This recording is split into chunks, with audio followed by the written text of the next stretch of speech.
ଶ୍ରେଣୀରେ ପଢ଼େ ମୋତେ ମୁଖ୍ୟମନ୍ତ୍ରୀର ଦାୟିତ୍ୱ ଦେଇଥିବାରୁ ମୁଁ ସମସ୍ତଙ୍କୁ ଧନ୍ୟବାଦ ଦେଉଛି।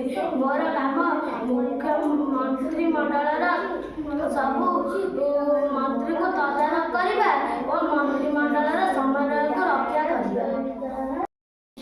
ମୋ ନାମ ସାଇସ୍ମିତା ନାୟକ। ମୁଁ ପଞ୍ଚମ ଶ୍ରେଣୀରେ ପଢ଼େ। ମୋତେ ଶିକ୍ଷାମନ୍ତ୍ରୀର ଦାୟିତ୍ୱ ଦେଇଥିବାରୁ ମୁଁ ସମସ୍ତଙ୍କୁ ଧନ୍ୟବାଦ ଜଣାଉଛି। ମୋର କାମ ଏହିକି ଯେ ଶ୍ରେଣୀ ପିଲାମାନଙ୍କର ଶାନ୍ତି ଶୃଙ୍ଖଳା ରକ୍ଷା କରିବା, ଖାତା ଆଦାୟ କରିବା ଓ ବହିପତ୍ର ସଜାଡ଼ିବା ମୋର କାମ। ସ୍ମିତା ନାୟକ। ମୁଁ ପଞ୍ଚମ ଶ୍ରେଣୀରେ ପଢ଼େ। ମୋତେ ସ୍ୱାସ୍ଥ୍ୟ ମନ୍ତ୍ରୀ କାମ ଦେଇଥିବାରୁ ମୁଁ ସମସ୍ତଙ୍କୁ ଧନ୍ୟବାଦ ଜଣାଉଛି। ପିଲାମାନଙ୍କର ପୋଷାକ, ପିଇବା ପାଣି, ନଖ ଓ ମଧ୍ୟାହ୍ନ ଭୋଜନ ଖାଇବା ସମୟରେ ପରିଷ୍କାର ପରିଚ୍ଛନ୍ନତା ରକ୍ଷା କରିବା ମୋର କାମ। ମୁଁ ଚତୁର୍ଥ ଶ୍ରେଣୀରେ ପଢ଼େ। ମୋତେ ବିନାମୂଲ୍ୟରେ କରିପାରିବା ମୁଁ ସମସ୍ତଙ୍କୁ ଧନ୍ୟବାଦ ଜଣାଉଛି।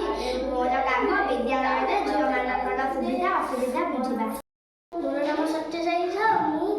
ମୁଁ ଚତୁର୍ଥ ଶ୍ରେଣୀରେ ପଢ଼େ। ମୋତେ ପରିବେଶ ଓ ପରିମଳ ମନ୍ତ୍ରୀ ଦେଇଥିବାରୁ ମୁଁ ଧନ୍ୟବାଦ କରୁଛି। ମୋର କାମ ହେଉଛି ଶ୍ରେଣୀଗୃହର ପରିଷ୍କାର ପରିଚ୍ଛନ୍ନ ରକ୍ଷା କରିବି ଓ ସେ ପିଲାମାନଙ୍କ ଶୃଙ୍ଖଳା ରକ୍ଷା କରିବି ଓ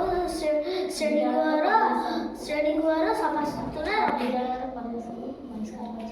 ଓ ବିଦ୍ୟାଳୟର ପରିବେଶକୁ ପରିଷ୍କାର ରଖିବି।